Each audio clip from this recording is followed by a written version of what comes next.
안식입니다. 저는 오늘 제 꿈 장래희망에 대해서 이제 간증하려고 하는데요. 지금 보시면 이게 얼마 안 돼 보이죠? 이게 간증이 좀 길어가지고 미리 좀 죄송합니다. 자, 제가 이제 처음 가졌던 장래희망이 장군이 되는 거였습니다. 근데 이게 이 원스타, 투스타 이런 장군이 아니라 그때 이 드라마를 어렸을 때 봤었는데 그 진짜 갑옷을 입고 칼을 차는 장군이 되고 싶었어요. 해가지고 혼자서 막 나무 막 되게 주워가지고 막 연습도 하고 칼도 많이 사고 그랬죠. 그러다 이제 초등학교 저학년이 됐는데 친구들 앞에서 장군이 되고 싶다고 말할 수는 없잖아요. 하니까 이제 꿈을 여러 가지 만들기 시작했습니다. 어쩔 때는 요리사가 되고 싶다고 하기도 하고 뭐 군인 뭐 여러 가지 많았습니다. 그러다 이제 초등학교 4, 5학년 때 제가 소를 엄청 좋아했어요. 근데 지금은 소고기를 엄청 좋아합니다. 간증을 들으시고 이제 혹시 이 학생의 미래를 좀 후원하고 싶으시면 소고기. 네, 근데 진짜 순수하게 소를 좋아했어요. 소를 좋아해서 어떻게 했냐? 그 축사가 있습니다. 축사. 소를 키우는. 근데 그 밖에서 소를 보다 보니까 안에 들어가고 싶더라고요. 해가지고 그 밥을 먹는 대로, 소들이 밥 먹는 대로 이렇게 들어가서 가만히 소를 봤습니다. 하루에 한두 시간, 많게는 5시간씩 소를 그냥 봤어요. 이렇게. 되게 재밌게 봤어요, 소를. 그러다 보니 다리가 아파서 이제 의자도 놔두고 봤는데 그러다가 이제 겨울이 되면 그 되게 야외라서 춥거든요.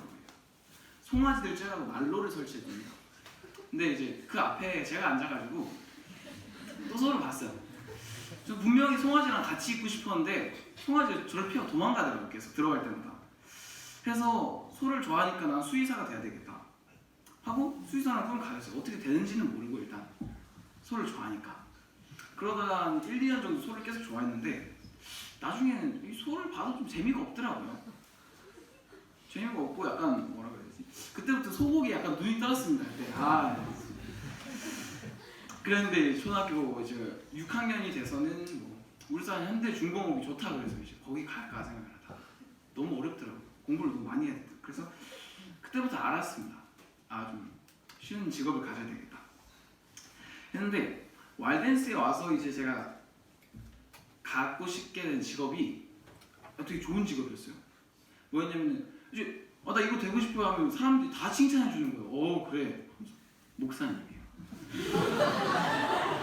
근데 목사님 왜 되고 싶냐? 이제 그런 얘기를 많이 들었어요. 대학에 가면은 막 와일드댄스 다니다가 막 술도 먹고 담배도 피우고 뭐 할 거 다 한다 했는데 가보니까 제 신앙을 지켜야 되겠더라고요. 그래서 내 신앙을 지키려면 나는 신학과를 가야 되겠다고 노력을 좀 했습니다. 그래서 핸드폰에 이제 설교도 다운받고요. 뭐 어디 갈 때 설교 들으면서 가기도 했어요. 그랬는데 이제 그래서 뭐 누가 물어보든지 아주 신학과 가서 목사님 될 거예요 이렇게 얘기를 했죠. 근데 이제 어머니께서 저한테 복수 전공을 하라는 거예요. 대학 가면. 그러니까 혹시 뭐 목사님 취직 안 되면 할 게 없잖아요. 신학과 나왔는데. 그러니까 복수 전공 하라 했는데 개인적으로 마음에 들지가 않았어요. 그 말이. 아니 어떻게 좋은 목사님 되려면 하나님한테 다 맡겨야지. 어떻게 그냥 의심하면서 이렇게 할 수가 있을까 했는데 제가 이제 중3 때 미국에 가야 돼요. 가서도 처음엔 신앙을 잘 하다가 나중에는 점점 이 목사라는 직업 안에 한이 꽉 차 있어야 되는데 한이 줄어들 때 없어졌어요.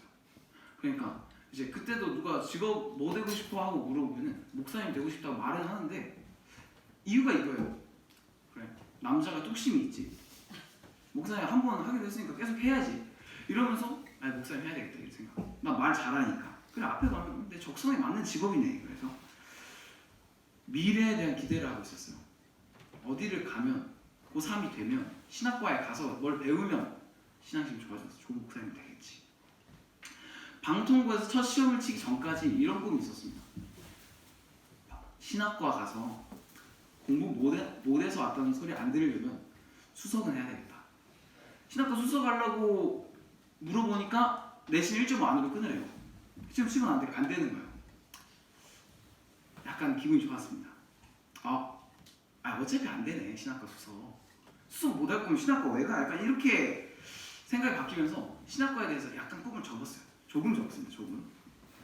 근데 이제 국어 시간에 가만히 앉아 있는데 갑자기 제 미래가 뻥 뚫리는 것 같은 기분이 드는 거예요. 진짜로 뭐 할지가 갑자기 다 생각이 드는 거예요. 저보다 저희 첫째 형이 15살이 더 많아요. 했는데 생각을 해보니까 무슨 학과 의사지? 이렇게 생각했는데 재활의학과 의사인 거예요. 아 그럼 내가 물리치료학과를 나오면 그때쯤에 이제 우리 형이 병원 창업하겠지? 그럼 내가 이제 거기 취직해가지고 이렇게 살면 되겠구나. 좋은 미래가 딱 보이는 거예요. 와, 가족한테 말은 안 했어요. 일단 마음속에 숨겼습니다. 그리고 이제 집에 갔는데 집에 가면 아빠가 항상 차에서 교회에 대해서 이런저런 얘기를 많이 해주세요. 근데 목사님이 되게 하기 싫었던 이유가 시골 교회입니다. 제가 다니는 교회가 동산교회 이름이 동산. 사람들이 오면 여기 진짜 동산 같네 이래요. 근데 그래서 다 시골 생활을 한다고 모인 사람들끼리 있는 교회인데도 불구하고 저격 설교가 나옵니다. 그게 뭐냐면은 라이벌 관계처럼 보이는 두 장로님이 계셨어요. 두 장로님이 계셨는데 이제 한 분이 이런 설교를 하십니다. 딱 나와가지고 이제 저희가 일을 열심히 하는 것보다 하나님께 집중을 해서 일에 얽매이지 않았으면 좋겠다. 아무튼 요약하면 이런 내용이에요. 근데 설교를 하셨어요. 그분이 화요일날 설교를 하셨는데 금요일날 바로 라이벌 장로님 이런 설교를 하십니다. 일을 열심히 하지 않는 건 게으른 거다. 일을 열심히 해야 돼 이러는 거예요. 그리고 교회 끝나고 앞에서 두 분이 막 삿대질하면서 막 싸우기 시작했어요. 와, 가다가 뒤돌아가지고 지금 뭐라고 했어요? 이러는 거예요. 그런 걸 보고 또 이번에는 무슨 사건이 터졌냐면 교회에 나이 많으신 장로님 한 분 계세요. 한 70대 후반에서 80대 초반쯤 되고 계신 장로님인데 기도를 하시면 이게 이제 장로님 기도하시겠습니다 하면 제가 5분 있다 눈을 뜹니다. 이 기도인가? 이런 생각이 들어요. 기도가요 이게 할 말 하는 게 아니라 여기 갔다가 북한 갔다가 어디 갔다가 해서 뺑글뺑글 돌아서 듣고 보면 같은 말을 계속 하고 계세요. 이렇게 직원회의에서 이런 게 결의가 된 거예요. 아니 기도가 너무 긴데 이거 불편한 사람들 있고 예언의 시대 보면 공중기도 얘기하지 말라 그랬는데 써서 합시다. 이렇게 결의가 됐대요. 그래서 동감했죠. 분명 당연히 저게 좋은 거지. 갑자기 아버지가 그 말씀하시면서 아니 그분 기도가 제일 은혜스러운데 그걸 기도를 하지 말라면 이런 말씀 하시는 거예요. 진짜 목사님 되게 싫다.